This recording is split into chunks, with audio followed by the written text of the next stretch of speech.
Welcome back to Art Talk and to part 3 of The Gaze Reclaimed, our deep dive into the lives and legacies of women who reclaimed their agency and visibility through the power of art.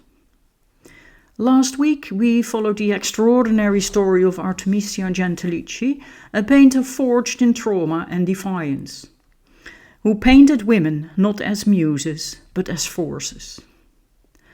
Her allegory of painting shattered conventions of feminine decorum. Her Susanna and the Elders was a visual protest against voyeurism and the abuse of power.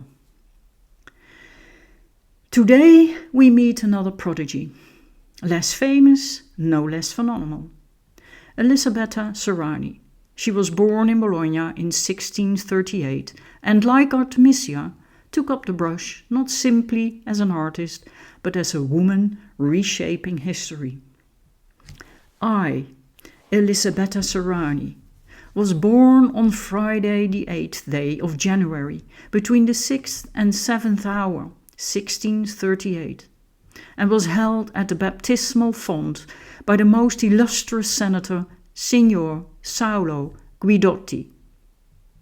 That's how she introduced herself in her studio journal, Note of the paintings made by me, Elisabetta Sirani. They were precise, confident, and proud. From the beginning, Sirani knew that history remembers those who record themselves. So before we go on, if you are enjoying our talk, I have a big favor to ask. Please like and subscribe on YouTube, Apple or Spotify. It helps more than you know. And thank you always for being part of this journey.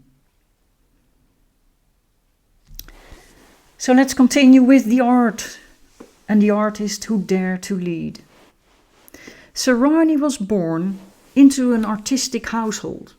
Her father, Giovanni Andrea Sirani, was a successful painter and dealer, and the studio pulsed with creativity.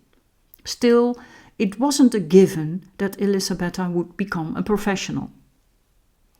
Artistic daughters were trained in painting, but not necessarily meant to pursue careers. It took a family friend, the scholar and biographer Count Carlo Cesare Malvasia, to convince Giovanni that Elisabetta wasn't just talented, she was exceptional. And when Giovanni's health declined, it was his 17-year-old daughter who took over the studio. Not just the painting, but the business. Commissions, apprentices, prints, patterns. And here's what truly sets her apart.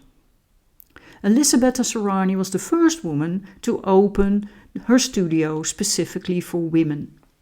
In a society that saw women either as wives, mothers or nuns, Sirani carved out a fourth possibility, the professional artist, the independent creator. She never married. She never had children. She chose art, deliberately, unapologetically, and she modeled a new identity for womanhood, creative, self-sufficient and visible. Many of her pupils, once married, abandoned her practice. Sirani remained resolute until her untimely death at age 27. Artemisia and Elisabetta were two women from two cities. Artemisia lived in Rome, then moved through Florence, Naples and Venice.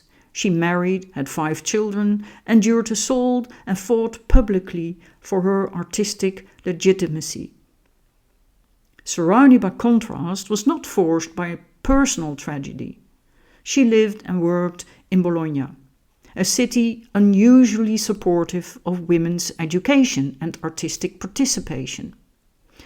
Her father's network and studio were a significant platform, but it was her discipline, talent and voice that made the work resonate. Yet Sirani still had to paint publicly to show the people that she was the one who painted the paintings and not her father. What unites them, Artemisia and Elisabetta, is their radical reimagining of the female subject, not passive, not ornamental, but powerful, learned and brave. Sirani gravitated towards stories of women who acted with purpose, intellectual, moral and physical strength. She painted at least 14 works centered on strong women from classical, historical and biblical sources. Why? Likely to assert her own place as a serious artist in a male-dominated world. These weren't just stories, these were reflections. And through them, she made a case for female heroism, capability, and moral clarity. So let's look at two of her most striking works. Judith, Triumphant, 1658, commissioned by Bolognese banker Andrea Catalani. This painting offers a fresh take on a well-worn story. Many artists, including Caravaggio and Gentilici, depicted Judith in the brutal act of beheading the Assyrian general Holofernes. Gore, violence, drama. But Sirani chose a different moment, entirely. She painted Judith after the act, returning triumphantly to Betulia, raising Holofernes' head in the moonlight. The figures are life-sized, torches glow. A nurse and young boys accompany her. This is theatre. It is also political allegory. Sirani invites us to contemplate not just Judith's bravery, but its consequences. Liberation for her people. By focusing on the result, not the violence, Sirani centers Judith's leadership, her purpose, her impact. Timoclea of Thebes, 1659, another commission from Catalani, and another remarkable woman. According to classical sources, Timoclea was raped by a Thracian captain after Alexander the Great's conquest of Thebes. When he demanded her valuables, she led him to a well, then shoved him in and stoned him to death. Sirani does not show the rape, nor the stoning. She paints the moment of vindication. Timoclea, firm and composed, stands above the man mid-fall, his limbs flailing, his expression contorted in horror. Her arms press against his knee and his thigh, active, decisive. The lightning, pure chiaroscuro, draws our attention to her determined face and the stunned body of the assailant. It's dynamic, dramatic, and morally pointed. This isn't just revenge, it's justice, it's agency. And Timoclea, like Judith, is not a victim. She is a historical force. Sirani produced over 200 works, astonishing for someone who died at 27.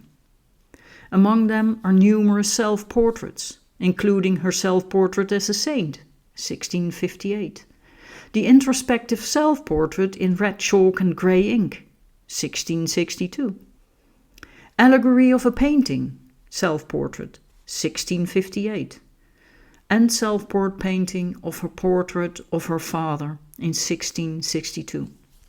In each, she styles herself not with vanity, but with conviction. She is painter, saint, scholar, thinker.